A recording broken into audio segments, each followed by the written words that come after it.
Ladies and gentlemen, you're probably wondering why is this guy who talks to men in the High Castle and comic book based series posting a review on Outlander? For those who have watched my videos on the series last year, during the airing of Season 3, you probably know the answer to this one, but to all those new visitors, it is actually a guilty pleasure. Okay, so what got me interested in Outlander to start with happens to be the historical setting of the series, and the involvement, of course, of the story in the historical events of the time period that it ends up covering. But there is as well the fact that this is not your conventional love story. It is not just about the two main characters, Jamie and Claire, but you rather and almost always get the feeling that this story, be it in the books or the novels that is, or on the series, tries to always explore every single character that it does introduce and develop them powerfully as well. Now I do apologize for the delay in me posting any videos reviewing the episodes of the season, but I'm a firm believer in better late than never. So in the spirit of not wasting any more time and without further ado, let's talk the episodes of this season so far, with emphasis on the most recent episode, it being episode 7. You believe in luck? Heads you come, tails you stay.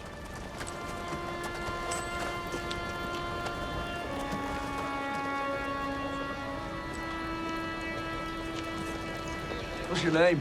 So number 1, as you all probably know, this season covers the storylines of the Drums of Autumn novel, the fourth in the novel series of Outlander. Now the novel is composed of 12 parts that relay the story to the reader over the course of 70-something chapters, I think. Now we are 7 episodes into this season, a season that will be composed of 13 episodes, which does mean we are a little bit past the half-point marker, and so are the events from the book. We are past half of the book. However though, there are some events right out of the novel that seems to have been skipped completely out of this season, and at the very same time it seems barely anything new and out of the realm of the novels has been added, except for maybe the events with Murtaugh. But next up though is number 2, one thing that seems to have been completely skipped out of the events of the season with possibly no hope of it making it to the series is the arc of the slave Polian. Now in the novels, Polian happens to be a slave whom Claire and Jamie help and kind of save and then grant her freedom. In my personal opinion, it might not really be key to the overall events of the season, but I do think it was a very interesting aspect of the story. It was a good character builder, and to me, it was one of those aspects that did feel a little bit integral to the story, and this is because I'm one of those believers in the fact that all these other characters that are introduced into the story, all these other characters that make up the greater family of the series,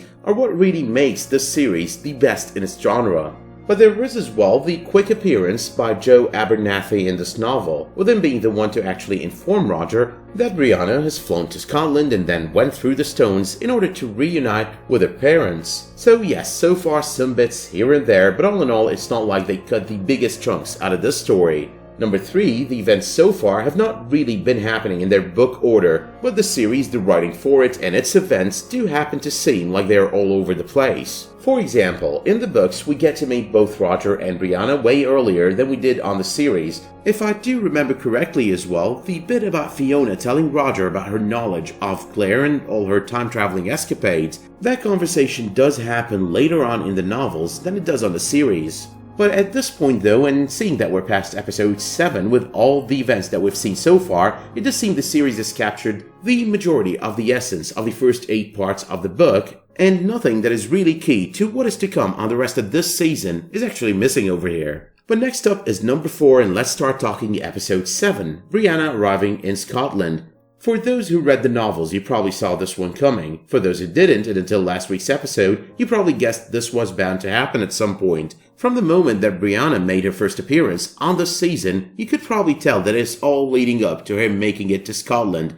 Now I'm of course not talking about her present day Scotland, but rather past time Scotland, reuniting with her parents and all. But to talk about Brianna is to talk as well about the actress who's portraying the role, and I know a lot of us have been complaining over the past couple of seasons, and since she made her first appearance, about her acting. However though, I personally believe she did improve by a whole lot this season. As a matter of fact, her performance when it comes to her scenes with Roger early on this season kind of reminded me a bit of Diane Keaton in her earlier acting days, specifically her role as Kay Adams on The Godfather Part 1. And trust me here, I don't take The Godfather Part 1, or Part 2 for that matter, lightly. So if I'm drawing this parallel between the acting of Diane Keaton on The Godfather Part 1 and the acting for Brianna on this series, you need to trust that I did think about it a lot before putting it on this video. But while still on the subject of Brianna number 5, I did like how at the beginning of this episode you could actually draw a parallel between mother and daughter. There is this sense of being lost as Brianna makes it to the past, kind of like Claire when she first arrived for the very first time.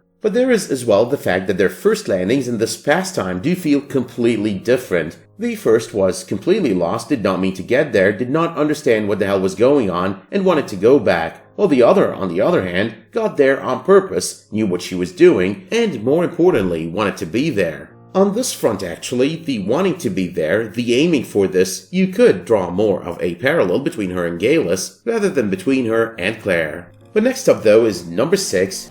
Time is not a reality, a concept, or a measure.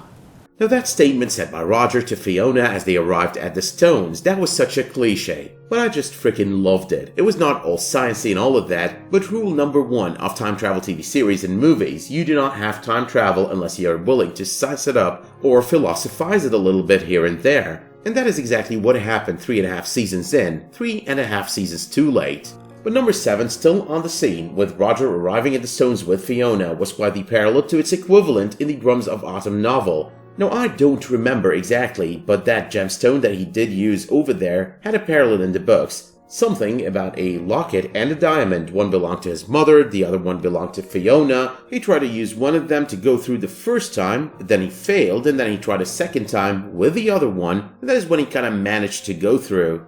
But moving on to number 8, I think one of my favorite things about this episode was the return of Frank on so many flashbacks. On one hand, it was interesting to see how much he loved that daughter that was never really his, but always had a place in his heart. The acting as well by Tobias Menzies was as per the usual, off the charts, and extremely amazing all the way throughout the few flashbacks we got to see him on.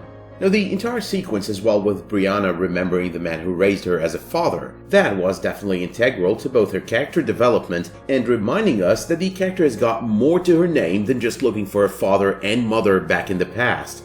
Her personality, it hasn't only been shaped by her love for her mother, her recent knowledge about Jamie, but also by the presence of this man, Frank Randall, in her life and from the get-go. It has been shaped by the father and daughter relationship that she did have with Frank. It has been shaped as well by the trials and tribulations of his marriage to Claire and the very, very unfortunate ending to his life. But next up is number 9 and Brianna making it close enough to Lollybrook, again done by the book, and her encounter with Leary is as well by the book.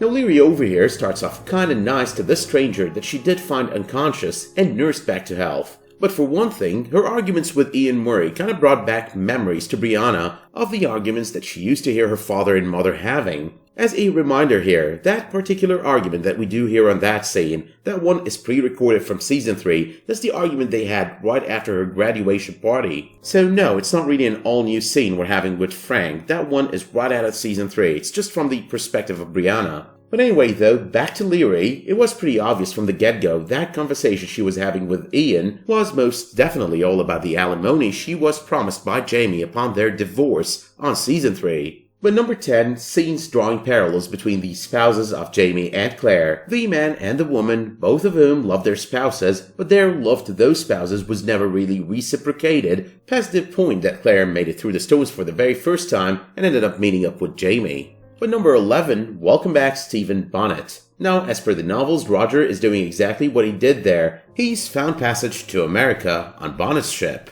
However though, one ingredient seems to be missing from this aspect of the story. In the novel, and before Roger gains passage to America on Bonnet's ship, he actually does search for Brianna. He does actually get confirmation that Brianna made it before him to the harbor, and that she did sail with her handmaid, Lizzie, whom we get to know as Elizabeth by the end of the episode, to America. But moving on to number 12, the throwing of people overboard to deal with their infection of the smallpox. That is exactly by the book as well. The part as well about the mother and the baby, Morag Mackenzie, and her child Jamie. That happens to be as well right out of the novels. Even this interesting habit with Stephen Bonnet, with all the coin tossing. That is actually right out of the novel as well. But anyway, I do know in advance this is really a terrible parallel to draw over here, but as a comic book reader and a big fan of comic books and comic book movies and TV series, I gotta say it over here. Bonnet, with the scar on his face and his love for coin tossing as a way to making decisions, he kind of reminds me of Two-Face out of DC Comics. Now I know the kind of audience for these Outlander videos might not be the ones interested in all the comic book stuff, but I do know as well that a majority of people did watch Christopher Nolan's The Dark Knight not because it's a comic book movie, but rather because it was a masterpiece. Based on that and that alone, I do assume the majority over here would be able to get the reference and make the connection. Number 13, the cat's out of the bag, and the kindness of Laoghaire felt like it was about to come to an end, and she was about to blow up in the face of her ex-stepdaughter. Well, in the novel as well, she did blow up in her face and state every single possible thing that she could think of that a daughter would never want to hear about her parents. I was actually amazed that she was able to keep it to herself for the entirety of 5 minutes. She's grown by a lot, not enough, but quite a lot. But number 14, it does seem the only bitter person in all of this happens to be Laoghaire. Both her daughters so far seem to be willing to forgive and forget, and that's the novel's reunion of Brianna with her aunt's family. However though, and because in the source material Jenny is supposed to be part of this visit to Lallybrook, I was like, no, where is Jenny? I do assume they might not have wanted to waste any more time on this arc. I do assume as well that they might not have been able to book Jenny for this episode, but nonetheless, and even though Jenny is not the most recurring of characters on the series, she's always been one of my favorites, if not actually my absolute favorite by the way. Her character is just different and extremely interesting, the way she handles herself and all. But finally though, number 15, this was the most touching moment of the episode, that final moment when Brianna sees her father smiling at her at the harbor. It was probably as well the last we're ever gonna see of Frank Randall on the series, or at least for a long while. But it was definitely a great way to say goodbye to the character who died so abruptly halfway through season 3. All in all though, it was a good episode. I know a lot of fans who watched the series just for the sake of pure romance wanted more Jamie and Claire than anything, but I just happen to be a big fan of these episodes that make the series about a lot more than just those two. I'm also a big fan of this arc being by the book, not half-cooked, but just by the book. One thing though that I gotta admit over here is it felt a little bit slow-paced. I would have rather they skipped part of all of this and provided us with the story of Pollyann at the very beginning of the season. But that being said though, that is my only complaint about the events of this episode, and it is really not a major complaint. And with that, you can let me know in the comments what you thought of the episode and what arc of this season so far has been your favorite. Now while you are still here, you could always scroll down, like this video, click that subscribe button, and enable notifications for my future videos, community posts, and live streams. Until the next time though that you tune in for another one of my videos, thank you so much for tuning into this one, and have a great day.